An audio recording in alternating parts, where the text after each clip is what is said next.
The first time someone called it her baby, she almost laughed. The software wasn't a baby, it was a blueprint, an exorcism, a damn survival mechanism. She built it during the worst winter of her life, wrapped in a thrift store quilt, typing through carpal tunnel flares while the landlord taped another final notice to her apartment door. Back then, it wasn't about revolutionizing anything. It was about rent and heat. Now, that code fed an entire company. Carla Renshaw was still parked at the same desk she'd been given 6 years ago, wedged between the HR intern's constant throat clearing and the artificial ficus that reeked of antiseptic lemon wipes. The view from her window was a parking garage wall, gray, eternally damp.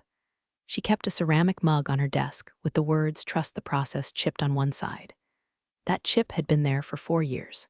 She never replaced it. It felt honest. Gave her a contributor of the quarter plaque once. Walnut trim, spelled her name wrong. Carla never made a fuss. She didn't wear heels, didn't compete in Slack emoji wars. She wrote clean, brutal code. The kind that worked. The kind that kept people employed. The kind that, despite 3 rebrands, 2 acquisitions, and 1 crash course in corporate doublespeak, still quietly powered the firm's flagship product.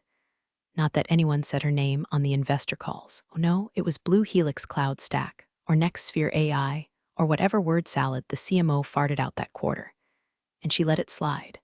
Because that was the deal. Literally. The original prototype, bare bones, duct-taped with open-source guts, was technically sold. $100, handshaked in a corner booth at a Denny's with the CEO's cousin who thought Kubernetes was a new brand of scooter, signed it over in exchange for a stable job and a seat at the table. But Carla was no idiot. She had spent the week before that sale in a blackout fugue of legal research. Wrote the whole damn contract herself using free PDFs and cold black coffee. A clause buried in subsection 7.3.1b, footnoted with a deliberately boring title, material role alteration and assignment reversion. Legalese armor, camouflaged in dull. It said, in essence, if they ever demote her, materially alter her role without mutual agreement, she could buy it all back. For the same price she sold it. 1 crisp $100 bill. The clause had gathered dust ever since. The leadership changed. The product matured. New departments grew like tumors around her codebase, wrapping it in jargon, hiding its origins. Still, her login credentials never changed. They needed her, even if they forgot why, till one afternoon in May, when a red-headed VP from Denver came to reorganize for scale. Suddenly, her stand-ups got canceled. Her roadmap became optional. A new platform strategist started adding comments to her Git commits like she didn't know what the hell she was doing. Carla had seen this before, in startups, in mergers, hell, in high school group projects. It was always the same maneuver: make the steady one feel obsolete, marginalize with smiles, nudge out with compliments. But this time, she didn't react. She printed her original contract and slipped it into a manila folder, along with a $100 check dated 6 years ago. She kept it in her filing cabinet, under a stack of vendor receipts no one ever asked her to process. She didn't need to look at it every day. Just knowing it was there was enough. Let them forget. Let them call it their platform. Let them name features after the CEO's dog. Carla had time. She had memory. And she had leverage. They called it a merger, but it felt more like a gutting. New logo, new mission, new overlords flown in from some tech bro incubator in Austin. They arrived in Patagonia vests and sockless loafers, all smiles and synergy, wielding words like disruptive vertical integration and agile capital alignment like holy scripture. One of them introduced himself as chief growth architect and fist-bumped the janitor. Within days, HR was rebranded People Ops, and every Slack channel had some idiot dropping gifs of Elon Musk like it was a TED talk for toddlers. Carla kept her mouth shut. She wore her steel gray cardigan like armor.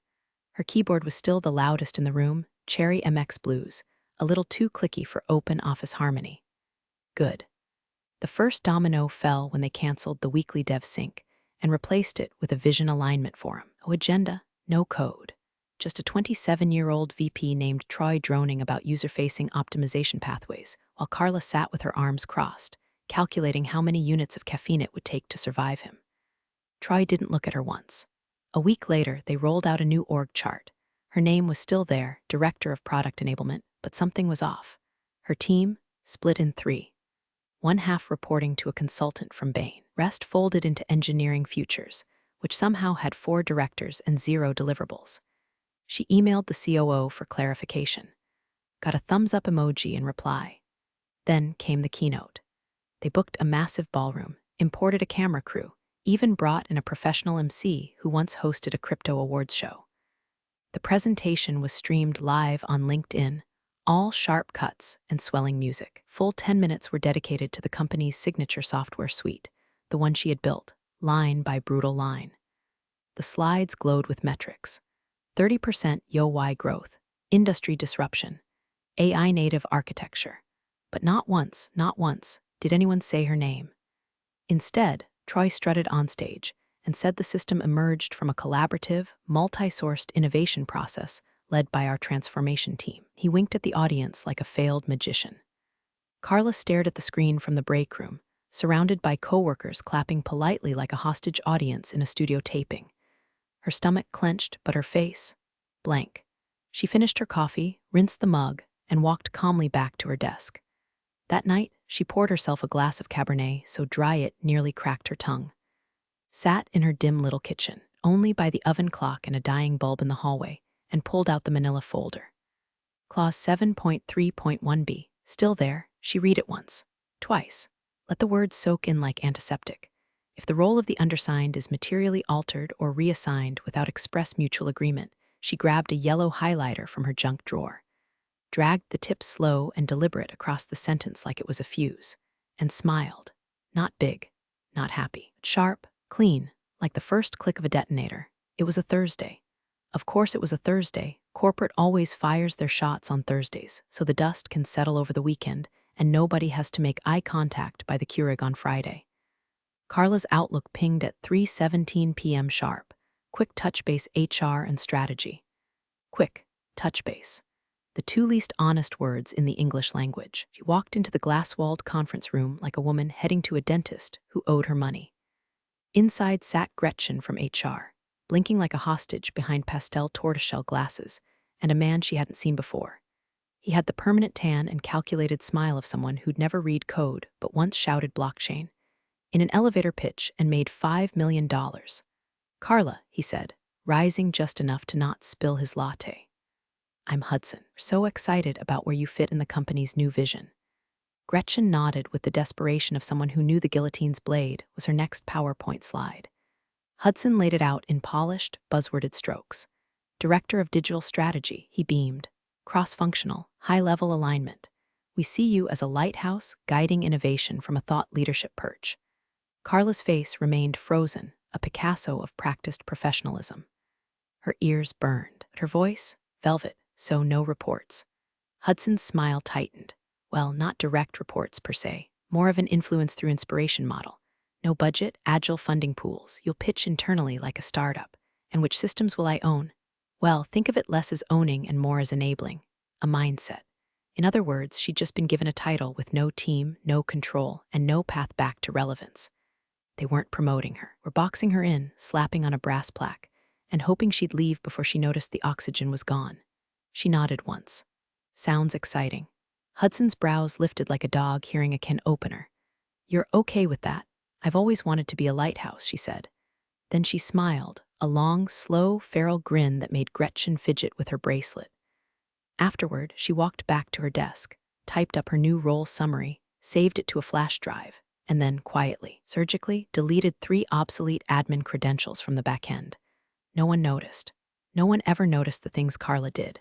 She skipped her usual tea that night, poured 2 fingers of bourbon instead, the good stuff, the one with a label that looked like a preacher's handwriting. Then she opened the drawer. The folder was waiting, manila, unassuming, quiet as a threat.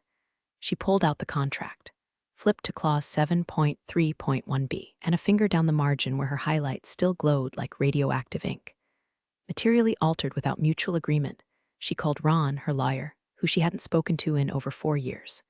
He answered on the second ring, voice unchanged, dry, sardonic, allergic to bullshit.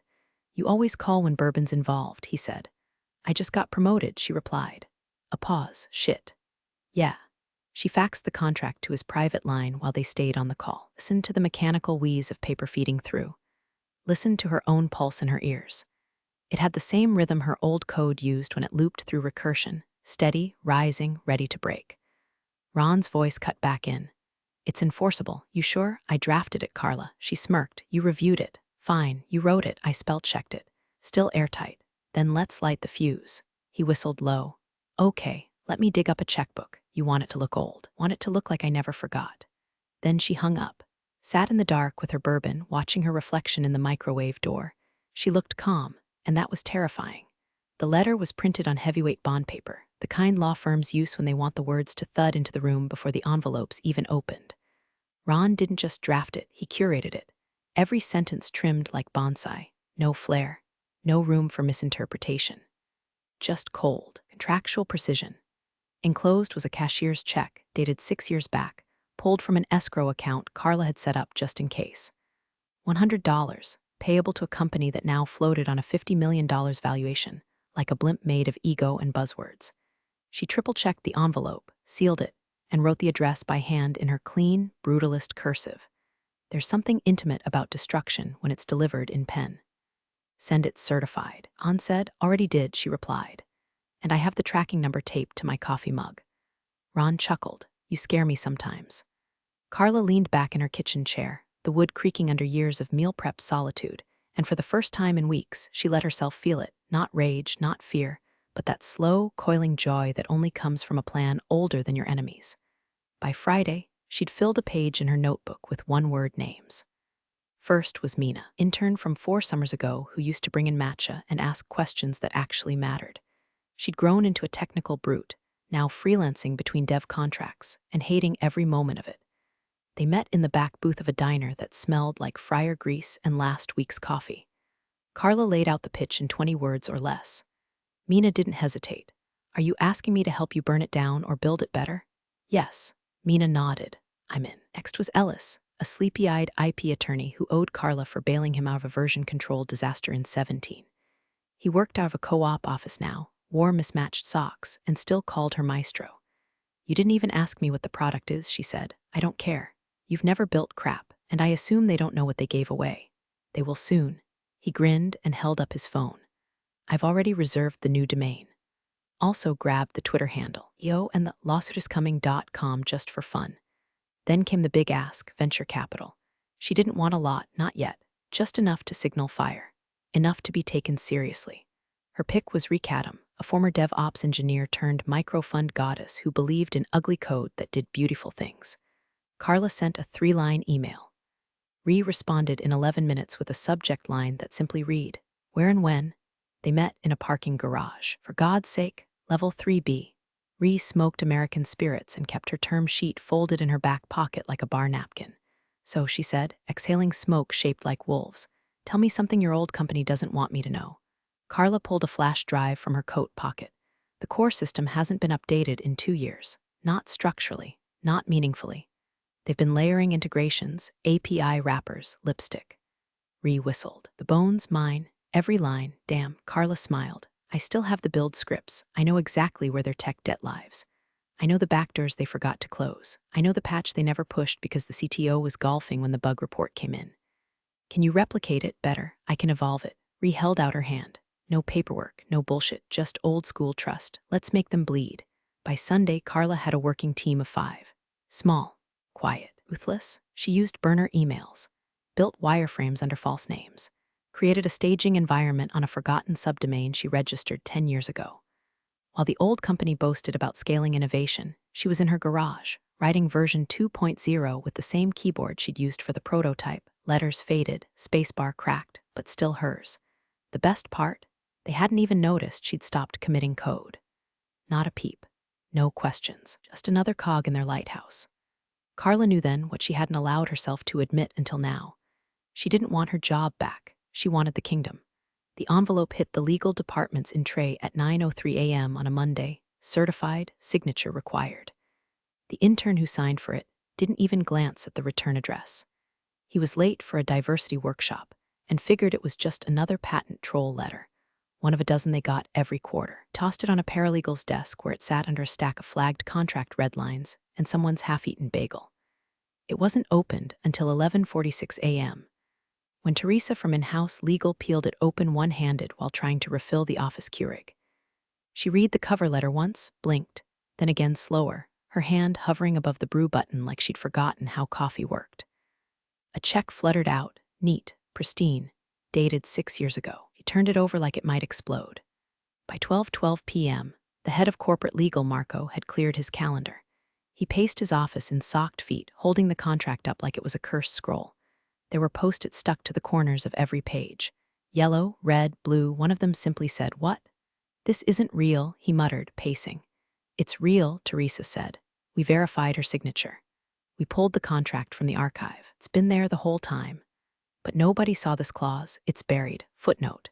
Section 7.3.1 sub B, titled Material Role Alteration and Assignment Reversion.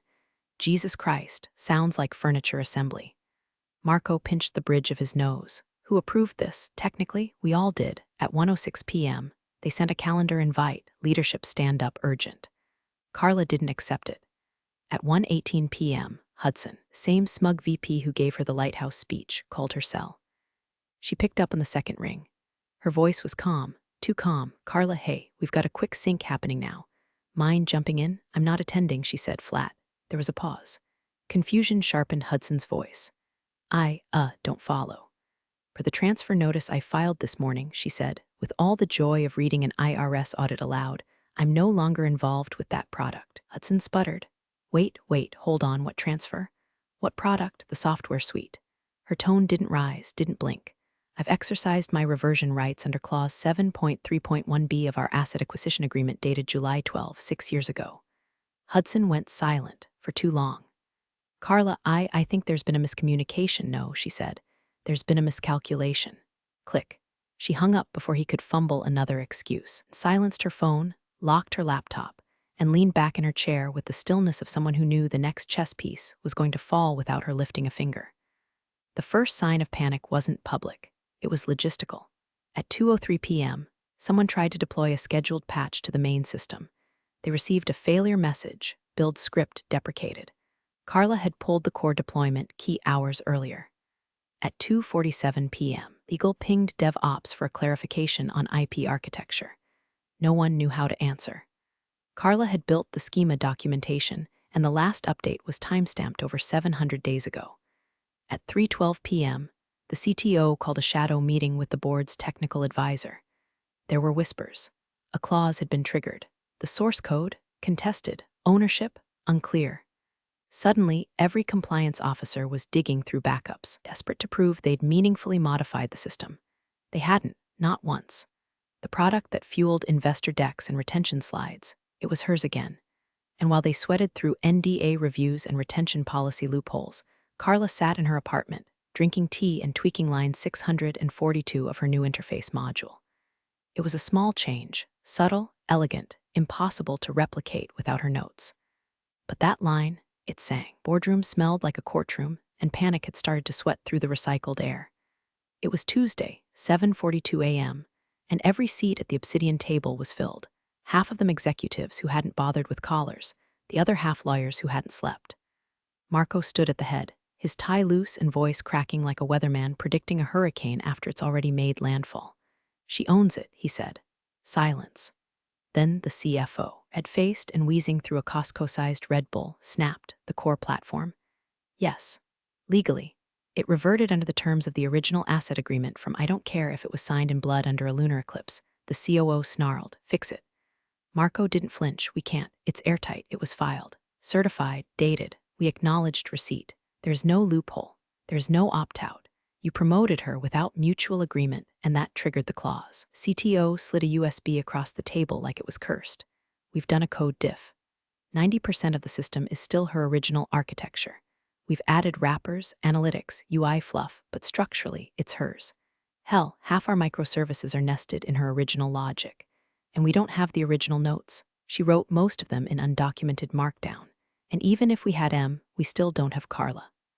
By 9:00 a.m., R had drafted a 4-paragraph internal memo describing the situation as a temporary licensing clarification. It used the word strategic 6 times and said nothing. Legal vetoed a press release. Instead, they briefed the client success team on customer containment strategies. It didn't work.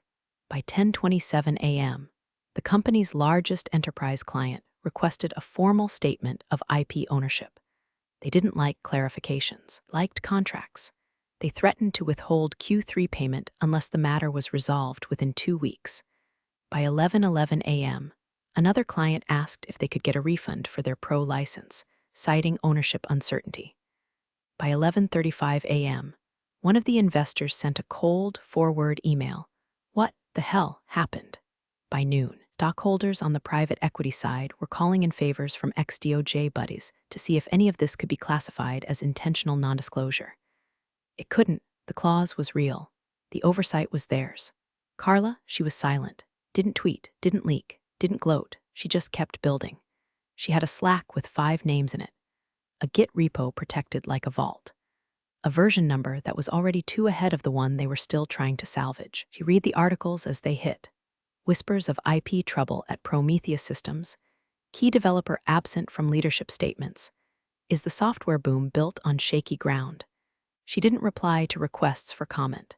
She just walked down to the county clerk's office on Wednesday, wearing jeans and a jacket that smelled faintly of solder and jasmine detergent.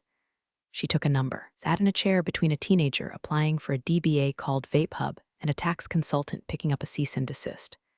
When they called her number, she stepped up and filed a trademark. New logo, new product name, clean lines, no techie overkill, just a name that mattered. One she'd saved since she first started scribbling command flows on pizza boxes and old gas bills. The clerk stamped the form. You're all set, Miss Renshaw. She nodded. She got home that night. Her inbox had 36 unread messages from execs, lawyers, and someone named Chief Resilience Officer. She didn't open them. Instead, she stared at her code window, watching the syntax highlight like stained glass. She felt a flicker of guilt. Then she remembered the keynote. No name, no credit. Just suits high-fiving each other with words they stole from her sweat. She poured another glass of wine. Guilt was a weather system. But satisfaction was climate. They filed in federal court on a Friday afternoon, hoping the late news cycle would bury it. Prometheus Systems v. Renshaw, the title alone reeked of corporate desperation. The lawsuit read like a tantrum disguised in Times New Roman: bad faith, abuse of contractual loopholes, intentional sabotage, and the kitchen sink dressed as a footnote. Their argument? That the clause was never meant to be literal. Carla had acted in non-cooperative spirit. That her promotion was strategic alignment, not a material demotion. They accused her of weaponizing legal technicalities to inflict reputational damage. Ron called her when he read it. They used weaponize 3 times, he said. Someone's been reading too many think pieces. Carla didn't laugh. She was already reviewing the counterbrief. She didn't need to say much. The contract was clear. Role had been changed without consent. Her duties revoked. Her authority evaporated. And then there were the emails. Discovery unearthed them like worms under a wet rock. One from Hudson, 3 weeks before her promotion. We've got to move her out without triggering a meltdown. Give her a title she can frame and forget. Another from the CTO to the COO, call it a lighthouse role. She'll either retire or get the hint. And a third, more direct, an unnamed exec in a group thread titled Legacy Drain, get her off the product. She's dead weight. Let her play pretend strategist until Q4. Carla's legal team didn't have to embellish. They just printed the emails and let the rot speak for itself. In court, their lawyers wore tailored sorrow and gritted smiles. Carla wore a blazer that still had a thread from her old office chair caught in the cuff. Her presence was surgical, her voice even. The judge, woman who'd ruled on enough tech cases to smell posturing through polished teeth, read the documents in silence, then looked up. So let me get this straight, she said. You altered her title, revoked her team, removed her access to the product she built, and now claim she acted in bad faith by exercising a clause you signed. The silence that followed was biblical. I'm denying the injunction, the judge said, barely suppressing the exhaustion. Clause 7.3.1b is valid and forcible and was triggered by your own actions. This court sees no evidence of bad faith on the defendant's part, only a failure of corporate memory. Prometheus's lead counsel tried to speak. She cut him off. If you wanted to keep the golden goose, you shouldn't have put her in a cage and called it a nest. Case dismissed. Carla walked out into the marble hall with cameras flashing. She didn't answer a single question, just nodded once and kept walking, heels clicking like a metronome on tile. Back at her workspace, no longer a kitchen table, but an actual office with drywall and a potted plant she hadn't killed yet, Mina had built out the last of the onboarding module. Ellis was reviewing the IP filings for clean chain of custody. Their VC firestarter, was already scheduling meetings with 3 more investors who didn't need to be told twice who built what. The Slack group someone posted, V1.0 release pipeline finalized. Ida, 30 days, MVP locked. Carla didn't celebrate, she just typed, no blockers, proceed. Then she closed her laptop, leaned back, and looked out the window, real daylight this time. A skyline not shaped by other people's names. She was steeled now, not defensive, not wounded, but ready. They had tried to bury her. But all they'd done was plant a fuse. There was no launch party, no confetti-ridden tweet storm, no corporate influencer with manicured fingernails screeching about disruption. Carla preferred it that way. On a Tuesday at 2:00 a.m., the servers flipped from staging to live, the DNS propagated, and the homepage blinked awake, black text, white background, no animation, no lies. Just a single line, built by the hands that built it first. The product, renamed Heliograph, offered a cleaner interface, a leaner backend, and real human support. It didn't promise miracles, it promised to work, and it did. By Wednesday morning, the ripples had begun. First came the tech lead from Firestrike Analytics, the firm's second-largest enterprise client. His email was blunt. "Is this real?" Carla replied. "If you're asking if the product's stable, yes. If you're asking if I'm the one who built it, also yes." Replied 2 hours later with a simple "we'll be in touch." Then came a VP from Wayfair Logistics, another legacy account. He wasn't looking for drama, he was looking for uptime.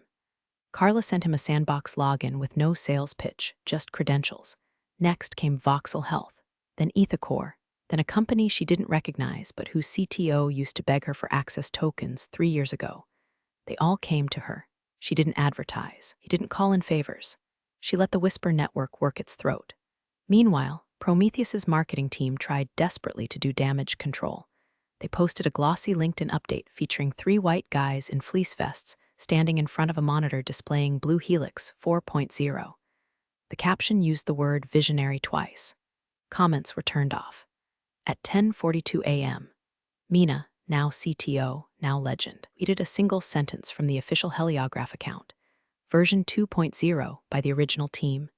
No tags, no hashtags, no mentions, but it caught like dry pine in a lightning storm. Dozens of senior engineers from across the industry retweeted with quiet reverence. A few whispered replies said it out loud. We wondered what happened to her. This explains the silence. Never underestimate the girl in the corner with the keyboard. Inside Prometheus, panic was no longer theoretical. The CTO stormed into a board call red-eyed and hoarse. They're siphoning our enterprise base. The system she released is already running faster than ours. 2 clients have flagged performance comparisons. We're losing ground. Hudson tried to laugh it off. We'll just relaunch with a better UI, until someone handed him a printed version of the Heliograph onboarding flow. 4 steps. 0 friction. Launch ready in under 20 minutes. We know what her pipeline looks like. Ask the COO. 30 days of content. 6-month feature queue. They've got Git activity on weekends. She's running a wartime cadence. The CFO looked like he hadn't slept since the injunction ruling. His jaw clenched. His knuckles went pale on the glass of the table. She's not bleeding us, he said. She's replacing us. Silence fell like a shroud. One board member finally spoke. We need an emergency strategy session. It was scheduled for 6:00 a.m. the next day. No catering, no slides, just dread. Meanwhile, across town, Carla stood barefoot on the balcony of her modest office space, watching morning fog roll across the concrete. She sipped her coffee, warm and bitter, and watched the Heliograph Analytics dashboard on her tablet. 3 more enterprise inquiries. 15 inbound support questions. 0 churn. She didn't smile. She didn't gloat, just whispered to herself, they're coming. Not as a warning, as a prophecy. They say no one ever sees the iceberg coming until it's in the rearview mirror. But that morning, the morning the Prometheus board finally grasped the depth of their self-inflicted gut wound, it didn't feel like an iceberg. It felt like gravity giving up. At 6:02 a.m., the emergency board meeting began. No quassos. No jokes. Just silence and numbers that refused to lie. Lead analyst put it bluntly, 73% of our ARR is tied to Carla's platform. The rest is unscalable fluff, consulting contracts and vaporware slides. The CEO, damp under the collar and red from whatever bourbon or bullshit had kept him upright the night before, barked. but we've still got the brand, the reputation. The analyst just tilted his laptop forward. On the screen, a screenshot of the heliograph onboarding page. Under it, series of live comments from CTOs across the sector, faster load times than Prometheus. Their support actually solves problems. Signed the pilot deal in under 30 minutes. Beneath that, a bar graph. It showed a slow bleed of enterprise users abandoning Prometheus. The top 2 defectors were clients they'd once bragged about in press releases. The third, a Fortune 50 name that hadn't even notified them before disappearing into Carla's ecosystem. Gentlemen, the analyst said, we're not competing with her. We're being digested. At 8:23 a.m., Prometheus stock, already limp from a month of whispers and press-side speculation, took its first cliff dive. A financial blog leaked that a foundational IP dispute had not only not been resolved, but had escalated. By 9:17 a.m., the stock was in free fall. Several institutional investors began dumping shares, citing existential risk. Layoffs started by noon. No one was warned. Slack access just vanished. Emails bounced. Middle managers cried in stairwells. IT was told to cut overhead aggressively, and they did. By dinner, 2 whole teams were gone, and the HR rep who had delivered Carla's promotion was escorted out carrying a succulent and a mouse pad that said keep calm and synergize. And Carla? She was across town in a skyscraper made of light and brushed steel, sitting at a mahogany table with 3 partners from Corsair Capital, a private equity firm known for moving fast and leaving scorch marks. The deal was simple. They wanted equity. She wanted velocity. They offered $20 million. She countered at 40. They blinked and signed. A champagne bottle appeared moments later, handed off with a nod from the junior associate who'd Googled her name the night before and whispered, I think she's the one who wrote Blue Helix. He didn't correct him. She stood, bottle in hand, and walked through the glass doors with her team in tow, Mina grinning like she'd just hacked the Pentagon, Ellis already rewriting the IP licensing model for expansion, and remaking calls to line up Series B before the ink dried. Outside, the city was waking up under a lavender sky, and Carla felt it, that shift. Not adrenaline, not vengeance. Just gravity pulling her back to where she'd always belonged. She stopped at a crosswalk, cars buzzing past like bees on caffeine. Her phone vibrated in her coat pocket. A notification. Market alert, Prometheus Systems stock down 37%. Another one, new competitor takes market by storm. Founder, Carla Renshaw. She tapped the screen once, then powered it off. The cork popped 5 minutes later, clean, elegant, final. Thanks for joining the fun, you office survivors. Subscribe for more switch-flicking drama. Let's make your former coworkers sweat.